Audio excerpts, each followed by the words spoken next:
104-110-85-17.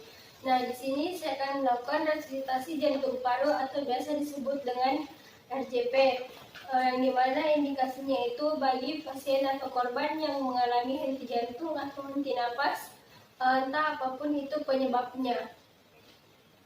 Nah, yang pertama itu jika menemukan korban atau pasien yang tergeletak, maka dilakukan perbaikan posisi, yaitu memposisikan korban atau pasien di alas yang datar dengan posisi terlentang dan senyaman mungkin. Nah, selanjutnya itu melakukan penilaian yang dengan metode AFU, yang dimana hanya itu adalah alat apakah sadar atau tidak, dan setelah itu jika tidak sadar maka diberikan rangsangan dengan verbal, yaitu dapat menepuk-nepuk dan sambil memanggilnya ibu-ibu.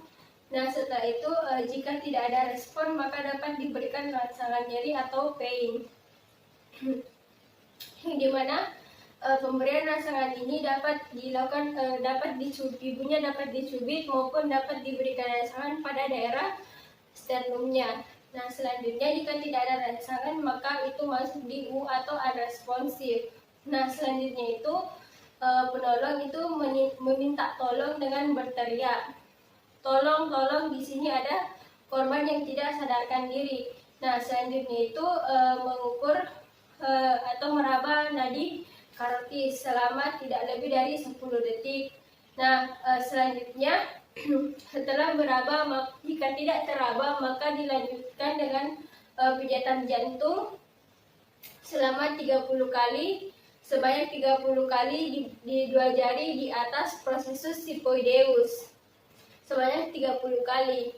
Nah, yang dimana posisi telapak tangan itu berada di daerah tumpuan dan tangan yang lainnya berada di atas berada di atas dengan lengan itu lurus dan lutut itu rapat dan menempel pada bahu. Nah, setelah itu dapat dilakukan pijatan sedalam 5-6 cm bagi orang dewasa, lalu dilakukan selama 100-120 kali. Nah, setelah itu juga dapat diberikan napas bantuan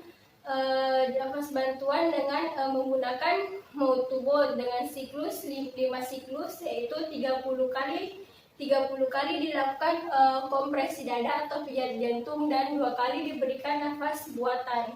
Nah, setelah dilakukan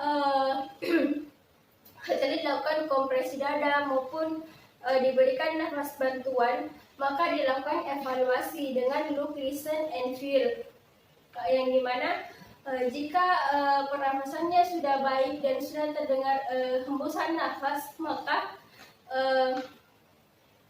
jika belum terdengar hembusan nafas maupun suara nafas, dapat dilakukan RJP kembali sebanyak 5 siklus, 30 kali dilakukan RJP atau kompresi dada dan dilakukan 2 kali pada nafas bantuan. Nah, setelah dilakukan RJP kembali dan diberikan nafas bantuan, maka dilakukan evaluasi kembali dengan look, listen, and feel.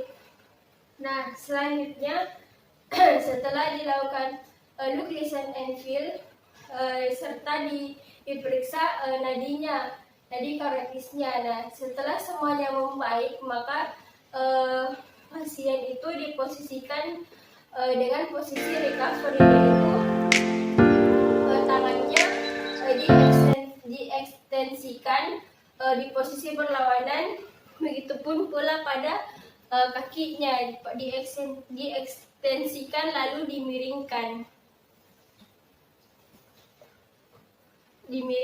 Nah, setelah itu setelah posisi recovery, maka pasien diposisikan kembali ke posisi terlentang atau posisi semula.